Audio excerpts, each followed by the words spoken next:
Okay, this is going to be watch lists in a nutshell. Okay, now that you know how to log into your account, make sure you're on paper money and the proper account, which was covered in the other video.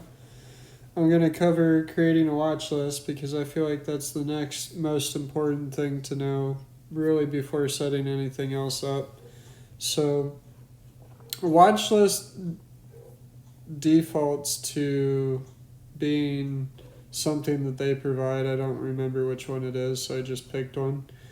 To change it, you're going to click on the word watch list up here. By the way, if you're in a real money account, everything you see is going to be green icons and words except for these little banners. Some of them are still yellow warning labels, but for the most part, when you click on a symbol, it's all orange on paper money, and then live trading is all green.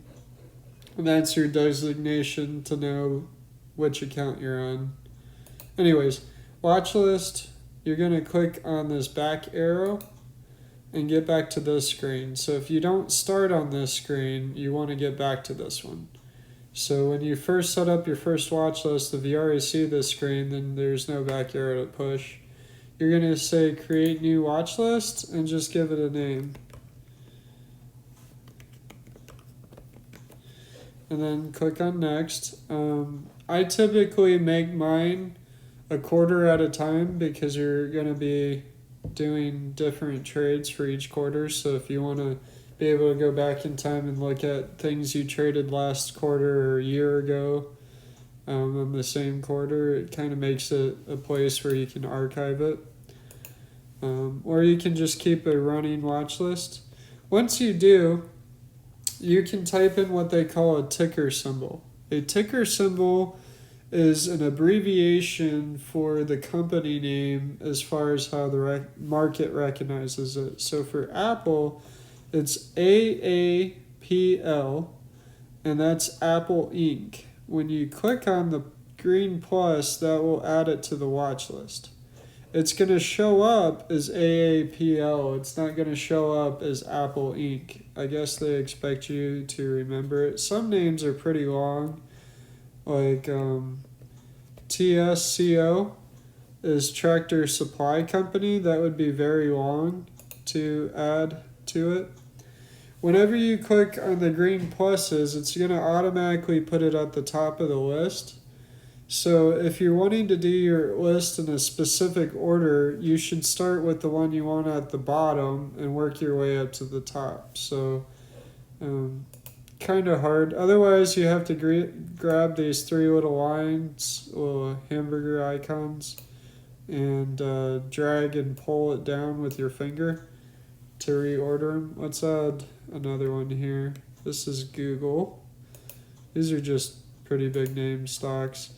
And I'll do one more. This is Tesla, TSLA. It's a pretty hot stock at the moment. Once you're done adding all the ones you want, you're going to click on the done icon.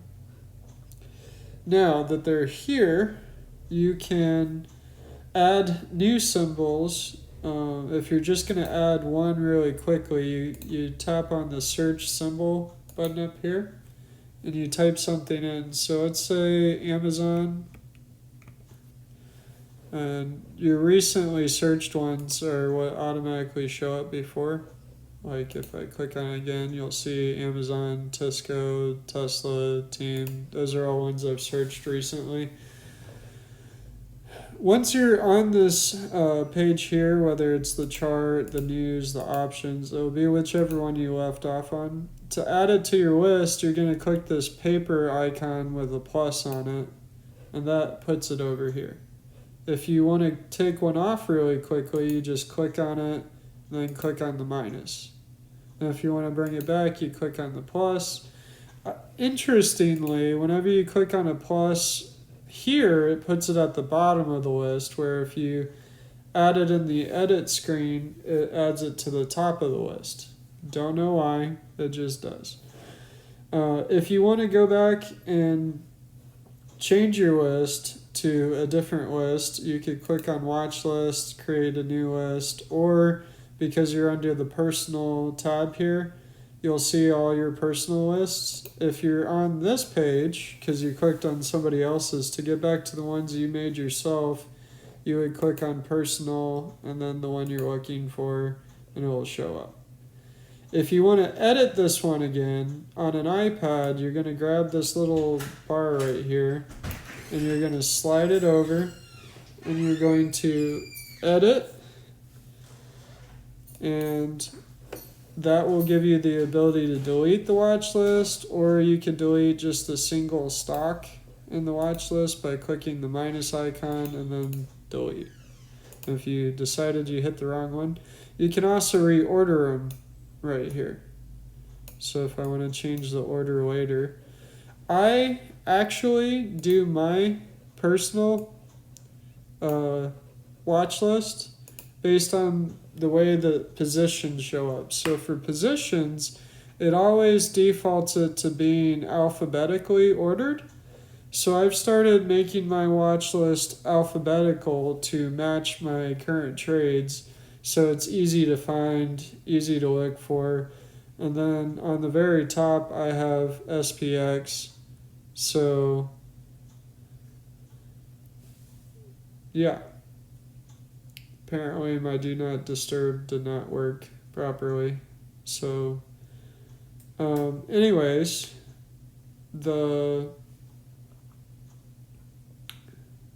only other thing I can think about for watch list is when you click on this watch list button down here, it will bring up your current stock that you have selected on the side.